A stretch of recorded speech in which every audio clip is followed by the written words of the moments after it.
नमस्कार, मी सिद्धी आबासाहेब बेलदार. श्री शंभो शिव जातस्य मुद्रा भद्राय राजते यंदक्कस्य विने लेखा वर्तते तस्य नोपरी. ही मुद्रा ज्यांच्या राजदंडातून तळपली, त्यांच्या रक्ताच्या प्रत्येक थेंबातून स्वराज्य शब्दाचा हुंकार उमटला आणि ज्यांच्या बलिदानाने मृत्यूलाही घाम फोडला, त्या अखंड हिंदुस्थानाचे आराध्य दैवत श्री छत्रपती संभाजी महाराज यांच्या चरणी मानाचा मुद्रा. शत्रूलाही वाटत होती ज्याची भीती, वाटत होती ज्याची भीती, अशी होती माझ्या राजाची ख्याती, अशी होती माझ्या राजाची ख्याती. वयाच्या अवघ्या 32व्या वर्षी जे मृत्यूलाही मिळाले ते म्हणजे छत्रपती संभाजी महाराज. शंभूराजांचे चरित्र म्हणजे धगधगते अग्निकुंड आहे.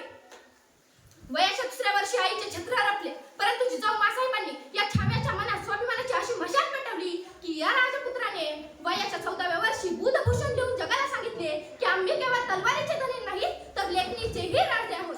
छत्रपती संभाजी महाराजांनी आपल्या 9 वर्षाच्या कार्यकाळात 120 युद्ध लढली, पण आश्चर्य पहा, या 120 युद्धांपैकी एकही युद्ध माझा राजा हरला नाही. मृत्यू मौत भी धरती थी उसको देखकर ये खुद मौत का दावा था, मौत भी धरती थी उसको देखकर ये खुद मौत का दावा था. धरती को नाश था उसके ऊपर ऐसा शेर शिवा का छावा था, ऐसा शेर शिवा का छावा था. 11 मार्च 1689 तुळापूरचा तो संगम, औरंगजेबाच्या कैदेत माझा राजा उभा होता. औरंगजेबाने अट घातली, स्वराज्य दे, धर्म बदल, तुला जिवंत सोडेल. पण शंभूराजे गरजले, औरंगजेबा तुझी अख्खी सल्तनत जरी माझ्या पायाशी ठेवलीस तरी मी माझं स्वराज्य आणि स्वधर्म कधीच सोडणार नाही.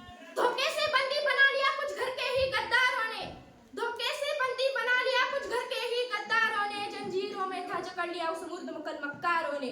औरंगजेब ने शर्त रखी, औरंगजेब ने शर्त रखी, झुकना यदि अंगीकार करो दे दूंगा राजपाट सारा, इस्लाम भी स्वीकार करो, इस्लाम भी स्वीकार करो. इतना सुनकर कभी खलश हंसे, इतना सुनकर कभी खलश हंसे और बोले किससे सावना पड़ा, पहचानो रावण सभा बीच बजरंग बली का ओज खड़ा, पहचानो रावण सभा बीच बजरंग बली का ओज खड़ा. संकट में हो यदि धर्म कभी, संकट में हो यदि धर्म कभी, तो फिर बेकार जवानी है बिन खौले शांत बहेरग में, वो खून नहीं है पानी है, वो खून नहीं है पानी है. छत्रपती संभाजी महाराजांच्या जीवनातील हा सर्वात कठीण प्रसंग, जे एकूण दगडालाही पाचरते.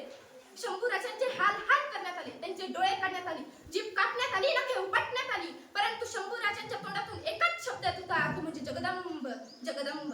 अरे ज्याने स्वतःची गादी वाचवण्यासाठी रयतेचे रक्त सांडले नाही, पण रयतेची माती वाचवण्यासाठी स्वतःचे रक्त सांडले, ते म्हणजे छत्रपती संभाजी महाराज. औरंगजेब आपल्या मृत्यूशिवाय असताना म्हणतो की माझ्या 4 मुलांपैकी एकाच जरी शंभूराजांसारखे गुण असते तर मी अख्ख्या हिंदुस्थानावर राज्य केले असते. संकट कितीही मोठे येऊ द्या, परंतु तुम्ही त्याला झुकायचं नाही, हा विचार म्हणजे छत्रपती संभाजी महाराज. औरंगजेबाने आपला सेनापती शहाबुद्दीन खान याला 1.25 लाखाची फौज घेऊन नाशिक जवळील रामसिंग किल्ला जिंकायला पाठवले. औरंगजेबाचा अहंकार होता की तो किल्ला मी तासात जिंकेल, परंतु शंभूराजांच्या केवळ 700 मावळ्यांनी तो किल्ला तब्बल 6 वर्ष 3 महिने लढवला. शंभूराजांचा इतिहास केवळ वाचनासाठी नाही तर तो जगण्यासाठी आहे. संकट कितीही मोठे येऊ द्या, परंतु तुम्ही तुमचा स्वाभिमान ढळू देऊ नका. जिंकून दुनिया सारी सिकंदर इथेच लढला होता, जिंकून दुनिया सारी सिकंदर इथेच लढला होता. लाख मोलाचा राजा माझा बादशाहीशी याच मातीत लढला होता, लाख मोलाचा राजा माझा बादशाहीशी याच ज्यांनी जंजिराच्या सिद्धीला सळो की पळो करून सोडले, पोर्तुगीजांना गोव्यात धडा शिकवला आणि औरंगजेबाच्या तब्बल 5 लाख सैन्यांना 9 वर्ष महाराष्ट्राच्या मातीत गाडून ठेवले, ते म्हणजे छत्रपती संभाजी महाराज. मृत्यू ही थरथरला असेल तुझा तो करारी बाणा बघून, यमराजी रडला असेल तुझ्या तो रक्तबंबा शरीर पाहून. अरे वाकली नाही मांजेची त्या औरंगजेबाच्या दरबारी, असा थोर आमचा राजा छत्रपती संभाजी भारी, असा थोर आमचा राजा छत्रपती संभाजी भारी. जय जिजाऊ, जय शिवराय, धन्यवाद.